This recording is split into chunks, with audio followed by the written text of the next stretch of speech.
What up, what up, what up, what up, what up? What's good? What's up, people? It's me. I'm L27. You know who I am? Thundercats are on the move. Thundercats are loose, honey. He's about the business of dipping spoons into sugar bowls. Anyway, real girls do real things. So as to make it easier for insertion, maybe? No means no, and yes means no. What up, what up, what up, what up, what up, what up, what up? What's good, people? What's up, what's up, what's up? What is up, people? What's up? It is me, L27, and I am back for yet another review.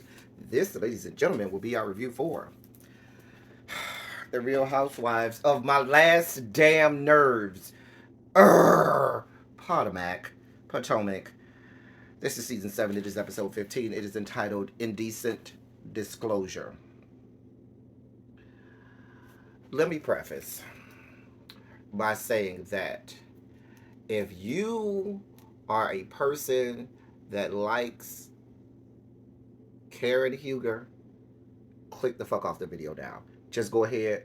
Don't waste my time. Don't get in my comment section. Don't send me no DMs. Don't tell me nothing. Because if you like her, I don't even know why you watch me anyway if you like her. Because you know I can't stand her. And any chance I get, I'm a dog walk her. And today, well, this episode, she gave me every reason to dish rag her ass, to dog walk her ass. And she finna get her ass monkey stomped. This review. So if you like this whore, if you like that bitch, click the fuck off now. Because I'm telling you, I'm a dog walk this bitch. She about to get monkey stomped. Because there's nothing good about her. Nothing. I told y'all this a long time ago.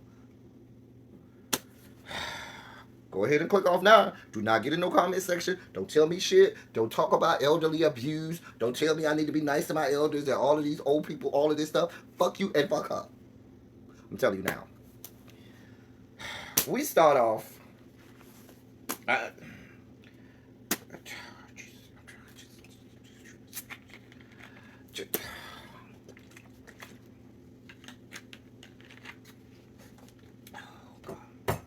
We start off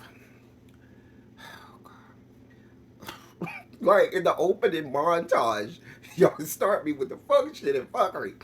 So in this opening, did anybody see in this opening montage Ashley over here dancing or popping or whatever she would do? Her, I was like, what is everything that is holy? Like, I just knew at that point that I was gonna lose my vision for the next 8 years. Like, no sighted person wants to see whatever the fuck that was Ashley Satana called herself doing.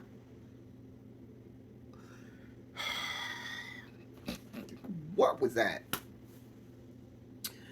Then we got Giselle. We go from bad to worse. We go from the frying pan to the fire. Because you go from giving me Satana popping it to Giselle giving intimate details about her having bubble guts. Because that's the way to start an episode. If you want to start a shit show of an episode, you start with Satana and whatever the fuck that was, followed by Giselle going into gory graphic details about having the fucking bubble guts. And we started the goddamn shit show from there. That's what the fuck this was. A whole ass shit show.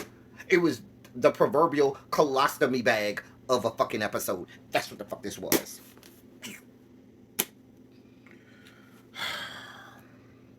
Giselle goes to the bar with Mia.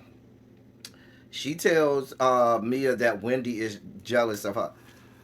Because Mia is jealous of you, definitely. Because Wendy is jealous of you, Mia. Jealous of what? What exactly? I mean, I want to know. Because unless you are jealous of an alleged woman who looks like a trans woman with really bad silicone implants, unless you are trying to marry a man that bushed you down, allegedly both in a strip club and on the beach while he was married cheating on his wife, and he's 139 years old and you're only marrying him for the money. Unless you're jealous of that, unless you're jealous of being a dermatologist's wet dream because of all of the craters on this woman's face. Like, I'm sure Dr. Peel Popper gets off at the sight of Mia's face every episode. Like, she be rubbing one out at the sight of Mia Thornton's face. Like, jealous of what? From what we understand, this bitch is going broke. She ain't even got all these alleged businesses she got. What are we jealous of? Because last time I checked, Mia is gainfully employed, has great jobs. She's on television as a political commentator on CNN. She has a husband that's a very successful attorney. She has great skin. She has long, beautiful hair. She has a wonderful, great, handsome husband. She has great kids. She has 4 degrees. Need we forget that? Why in the fuck would Wendy, be jealous of Mia? But see, when you're a delusional ass bitch like Giselle, who ain't got no husband, who has nobody that likes her, and who has nothing going for herself in life, you can be delusional like this. This is we're here now. We're here now. We're dead smack in it. We are here to fuck now. There's no going back. This is where we are this episode. This is what y'all gave me, Bravo. I don't know what y'all want from me. I don't know what the fuck y'all want. They then spend the next several minutes recapping all the arguments and beef from the weekend. She asked me about the relationship with Jack, and she said, baby, it's no going back. That shit is irreparable at this point. I don't even know, and Jackie alluded to this earlier in the season. I don't even know how anybody would be friends with Mia. Jackie even alluded to, say, had I met this bitch as an adult, we would not be friends. I can see it. They then talk about this bachelorette party that they want to throw for Robin. Giselle says she wants scrippers, not strippers, but scrippers. Mia says, I can find you some scrippers. Don't ask me to script. And I was like, good, because there ain't enough duct tape in the world to hide whatever the fuck you got going on down there, Mia. Just a mess. Just a damn mess. I just can't. Then this nasty whore bitch, Giselle, actually goes and pulls fucking bread out of her purse, because she nasty as fuck like that. Like, okay, you got the bubble guts in Mexico. Hello?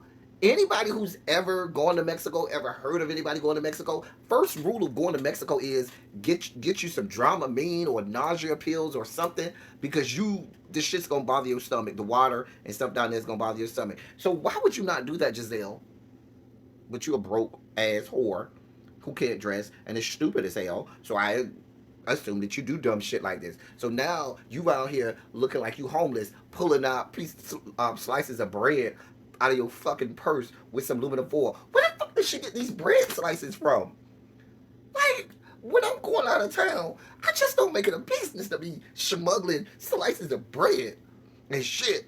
Like, what the fuck? This whore is smuggling bread in her goddamn purse. Like, got this bread here. I got it wrapped in this aluminum foil for you too, keeping it good and clean and good. It's good shit right here. I got that good shit.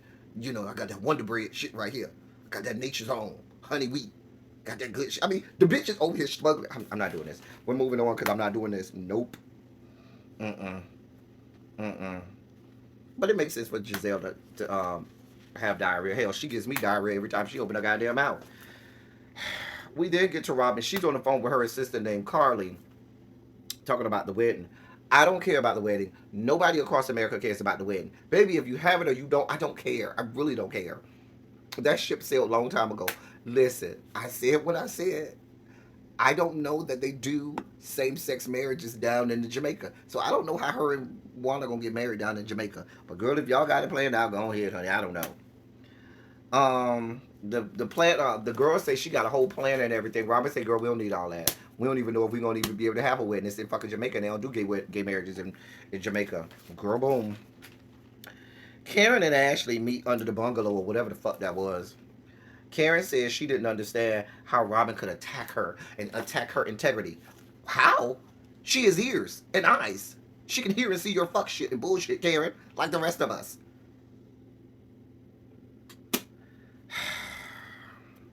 Karen says she knows about Juan's other woman, and this is where it just really slipped into, Bizarro World, into the Twilight Zone, into some Alfred Hitchcock, dystopian movie or some fuck shit. But I just don't understand what happened. Oh yeah, he has a woman. She looks exactly like me. But I ain't never seen her. So how the fuck would you know she looks like? I'm not doing this. I'm not doing this with you, Karen. Y'all better get her. I told y'all better get Karen. Y'all better get her. She calls Robin's wedding fake. This whole getting married is is a fake thing. She says Juan's she also tells Satana that to not tell Robin and to keep it between her and Robin, keep it between the two of them until she have a chance to go and talk to Robin by herself in her room. Now, what makes you believe in your mind of mine? See, Karen, you knew what the fuck you were doing. Karen, you've been on this show since its inception, since the very beginning. You've been on the show. You knew good and damn well if you told Ashley's ass anything, Ashley was gonna carry her ass over and carry the bone. You knew that. You planted that perfectly because you wanted that to happen. Because you thought that you later on was gonna drop the bomb on Robin's ass, but Robin had a trick for your ass. Robin was waiting in the wings. So Ashley did exactly what you wanted her to do. She did exactly like you wanted her to do. Because you knew it was no way that Robin was going to agree to meet with you in your room to talk to you about anything. You knew that wasn't going to happen. You knew good and well Robin wasn't going to never agree to do that, which is why you told Ashley so Ashley could carry the bone. Ashley did exactly what you wanted her to do. Baby, it wasn't 30 seconds later. Ashley walks over to the bar. Ashley sees Candace and Wendy and immediately say, girl, Karen just gave me some tea on Robin. Girl, a mess. A mess. Girl. So they going over to Tulum, and so on the bus ride over, they got on this conversation about porn.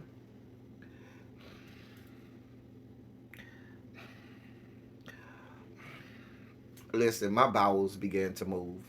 I told you this was a whole colostomy bag of an episode because at no point in my life do I want to hear Karen Huger going on and on and on about what type of porn she watches, how she likes it, what she does with it. I don't want to know.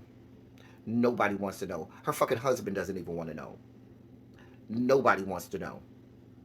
Um, I don't want to hear shit about Satana talking about, oh, my favorite is Ebony, homemade Ebony threesomes. Right, because we know you're all about that ebony threesomes since you like to get your womb plunged by a geriatric old white man descended from the Caucasus Mountains. I'm not here for it. Nope.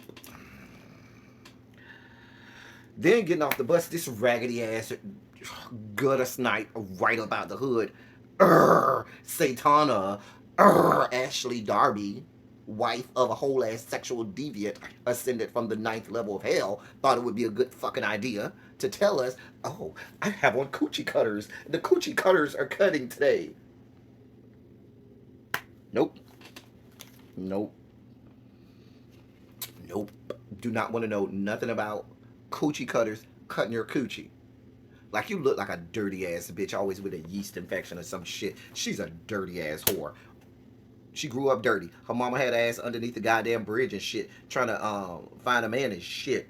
Let me moving on. I told y'all this was not gonna be nice. And y'all let this bitch Karen get on my last nerve today. And y'all thought this was gonna go well. I still got like 4 pages of notes. I still got like 1, 2, 3, 4, 5 pages of notes that I got to go on. So we just gonna be here today. We here for the shits today. Once we get to Tulum, they go shopping. Satana does exact. She knew the assignment. She knew what to do. She took Robin to the side. Robin, let's go shopping on our own. Takes Robin to the side. Hey boo, Karen said she knows about some extra chick that Warren got and looked just like her. Karen said, what?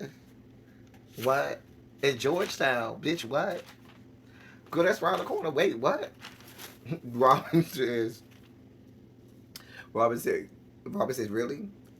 You want to go down this road, Karen? Well, bitch, let's do it. Wait till I see this whore. I will gather her. She will get gathered. I was here for it, Robin. Robin said, oh, that's what this bitch doing? Robin then takes out her phone. Juan, and FaceTimes Juan. Juan, yes, dear.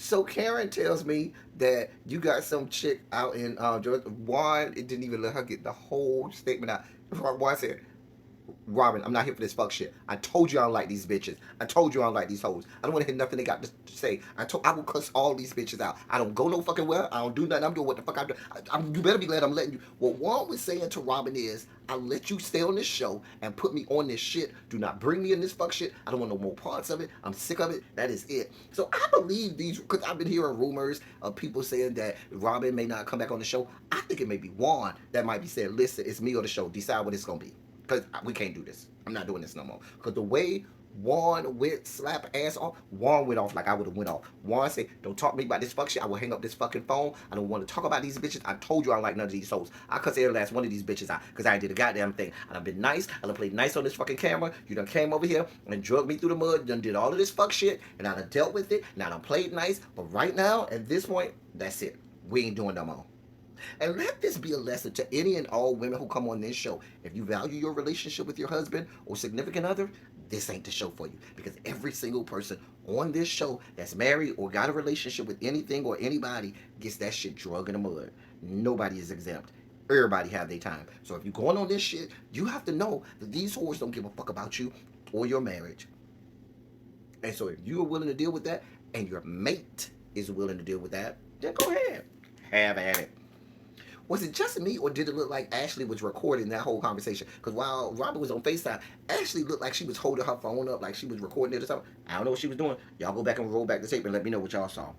Anyway, when they leave, when Robin gets off the phone with Juan, they leave the little store. Robin said, "Don't worry, it's on and popping. Now you wait till I see this bitch. It's on and popping."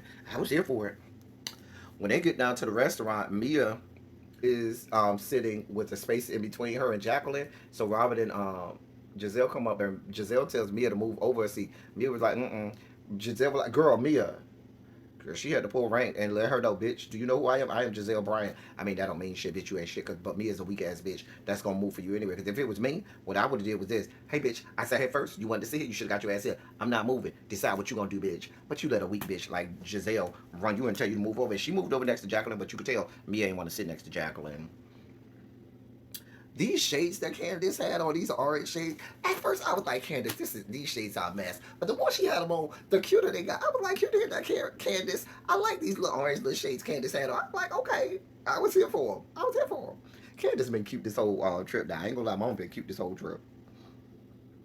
So Candace says that Satana, this is after Satana and Karen go to use the restroom, right? So Candace says Satana told her that Karen was upset at Robin because Robin questioned her integrity last night. Robin says, "What the fuck does she expect me to do? Because I see this bitch for who the fuck she is. Bitch, I got working eyes, working ears. I see this bitch lying all the time. I hear this bitch lying all the time. What the fuck? Integrity? The bitch ain't never had no fucking integrity." Karen comes back and overhears the end of this conversation. She immediately jumps on Robin. Because I guess, remember, she knew she had carried the bone. She knew Ashley was going to carry the bone. And so Karen thought that was her moment. She pounced. And see, what Karen thought is, I'm going to start off, Robin going to try and go deep, but I got something locked and loaded to, I got a bomb locked and loaded, not knowing that it wasn't going to work. So here's what happened. Karen starts going off on Robin about her integrity being attacked, and you would tell a group of my friends that they shouldn't trust me. That what I don't trust is this wedding, because that wedding is fake. So she goes off on the wedding and everything. Then Karen says, "Oh." Because Robin wasn't going for it. Robin sat back, "Girl, I don't care about you. Girl, I always felt that way about you from the time I met you. Girl, you ain't shit. You ain't been shit. Girl, I don't care." So Karen brings up the alleged woman that Juan is cheating with. So yeah, because I done heard about it. So Wendy and Candace immediately chime in. "Yeah, I heard about it too. I heard about it too. Mm-hmm. We sure did hear about it." Giselle tries to chime in, and baby, the way, Karen, I got to give you this, honey. Baby, the way Karen gathered Giselle, I don't even know why your trifling ass try to get in this conversation. Baby, this grown women conversation. People who got actual men that like them, people who have actual significant others that like them. Baby, this ain't your conversation, boo. You should have stayed the fuck quiet and stayed in the background. You should have did like Gina or Martin that said, "And sang it in the background." That's what you were supposed to be doing. But you tried to chime in, and Karen said, "Roar, bitch." Bitch, that bitch said, "Bitch, you ain't never even been close to a goddamn wedding." I said, "Oh." She said, "You ain't nowhere near on time." I said, "Oh, should have stayed over there. You should have stayed over there, Giselle. This ain't your fight. This ain't your battle. Bitch, you should have stayed on the sidelines and watched like we was watching." I was here for it. I was here for Giselle getting ate up. That bitch ain't shit.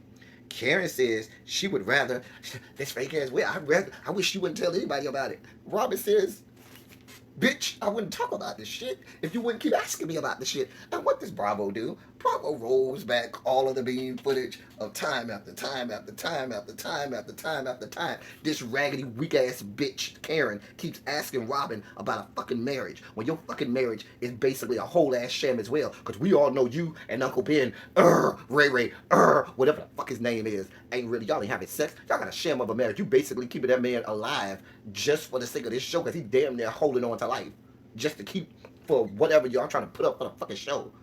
I believe every part of the fact that Karen is getting bust down up and down the eastern fucking seaboard. Raggedy great pubic hair having ass bitch. You questioning another bitch's marriage and you got a whole sham of a marriage. Girl. Raggedy whore.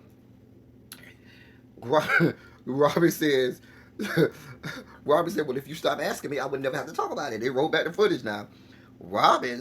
Karen thought she had to turn the bitch. Karen says, Robin says, oh, but if we want to talk about fake marriages, what about your shit? Because remember old Blue Eyes? And we ain't talking about Mr. Sinatra. We're talking about your driver, the man who busted you down. That one. Oh, you want to know? You want receipts? Bitch, here's the receipt. Pulled out the phone. And what got me, the killer was when Robin started showing everybody and refused to show Karen, right? And Karen said, "Can I see?" Robin said, "Nah, you good. Nah, homie, you good. Don't worry about it." And she kept. You could tell that shit was eating Karen's ass up. That she couldn't see. I mean, Robin purposely angled that shit where even people right next to Karen couldn't see that shit. She was like, see it? That's her, ain't it? Mia over here. Yeah, that do kind of look like your ass, Karen. That do look like you from the back. And she tried to play it up. Oh, it's me from the back. Oh, show me something good, baby. She had to got you, Karen, baby. Baby, Robin had at that point. It was nothing you could do. You had been eviscerated at that point.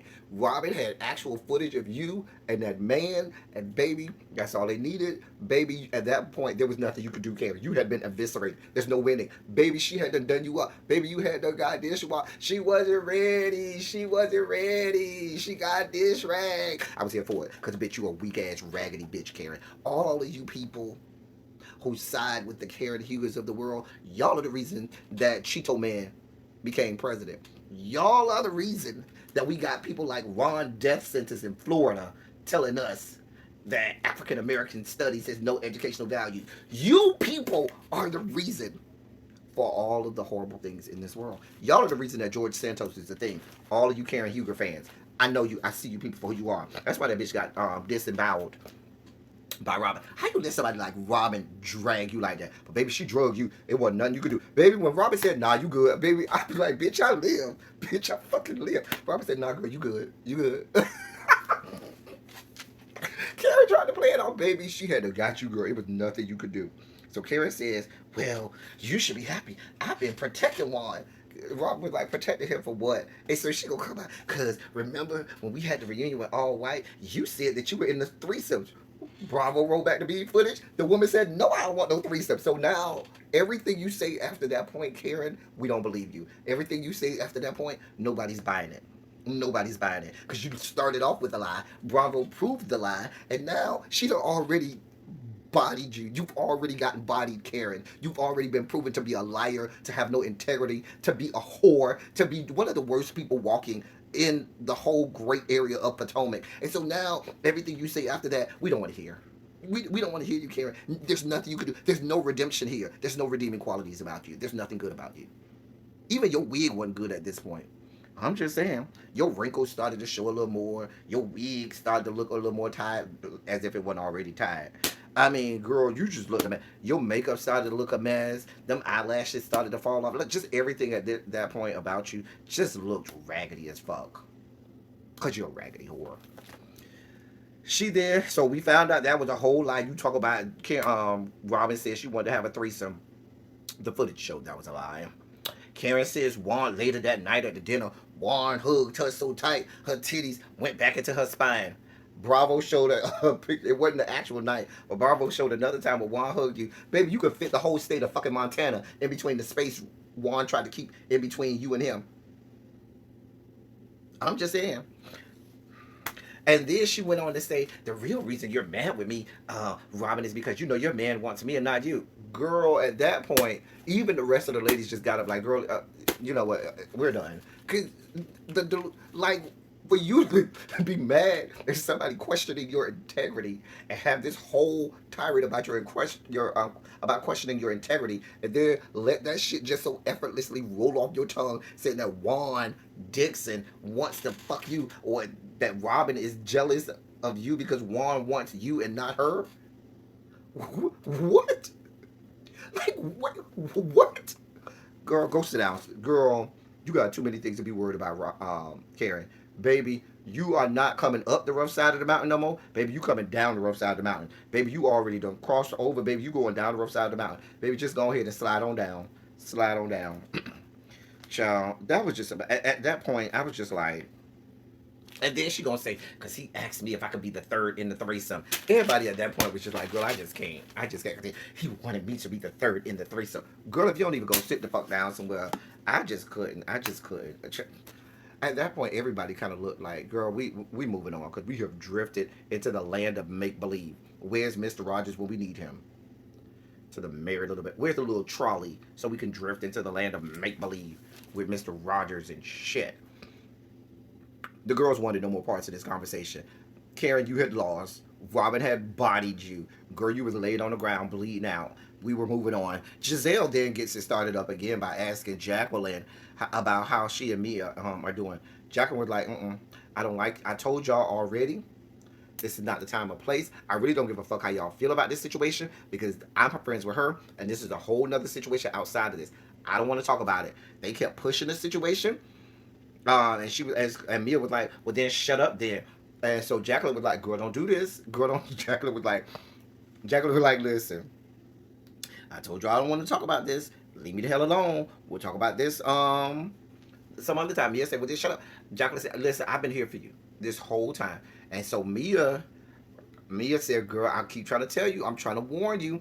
I'm about to reveal all your lies. Leave me alone. She fired Mia. Jacqueline fires off a warning shot and says, girl, I was there for you when we had that fucking lie about whether or not the cancer was real. I was there over there lying for you, saying that the cancer was real when we knew good and hell well that it wasn't. But I was over here in the streets windmilling for you. Girl, you need to back up off me. And the way Mia did her whole to her teeth, you knew, girl, she hadn't got you. Her whole body language was like, girl, please. Jacqueline had to warn you, girl. She was about to unravel all of the lies. I mean, we already knew you was lying. I mean, Jacqueline, we already knew everything you say is a lie. But Jacqueline was like, girl, I'm going to tell it all. Jacqueline said, nope, I'm not doing this. Jacqueline gets up. No. Mia said something else. Jacqueline was like, yes, like my mama was there for you when she took you in. Mia says, you mean the mama? You care about your mama? Because last time I checked, you weren't even with your mama on Mother's Day. But I was with that same mama that you claim that is your mama that took me in. I was with her and you weren't. Mia said, girl, Mia got up. Mia said, listen, I'm not going down this road. I told y'all. Mia gets up and walks away from the table. Mia, cause you could tell at that point, Mia was at her wit's end, and Mia said, girl, I could really lay you the fuck out. And I don't want to seem like this girl on television. We're on national television. Jacqueline didn't give a fuck. Because I told y'all, Jacqueline has nothing to lose. The bitch ain't got no fucking money. The bitch ain't got shit. So she needs this fucking Bravo check. So she's going to do anything, say anything. Nothing is off limits. She's willing to burn the whole house down just to stay on Bravo. Jacqueline ain't willing to do that. Jacqueline walks away. Mia was like, yes, because she's so dramatic. This is why I don't let her around our other friend groups, and they don't want her around either because she's so dramatic and everything. It was a mess. Mia then tells Wendy that she likes her and she wants to like her and wants to be friends with her. Wendy, run away. Run away, Wendy, please. Wendy.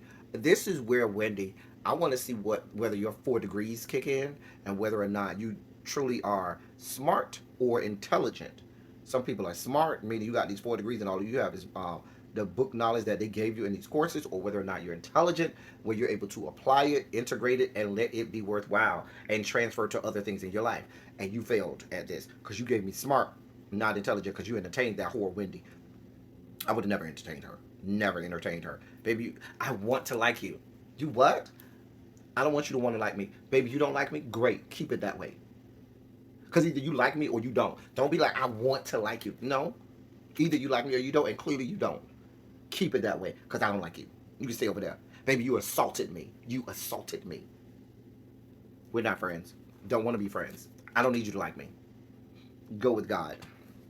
But then when Mia says you're beautiful and cessful, and I rewound the thing three or four times because I say, did she really say cessful? Now I know successful is a word, but cessful, I don't know what that is. Somebody tell me what cessful is. Put it in the comment section because I don't know the word cessful, and I know a whole lot of words. Cessful ain't one of them. Successful, yes. Cessful, no.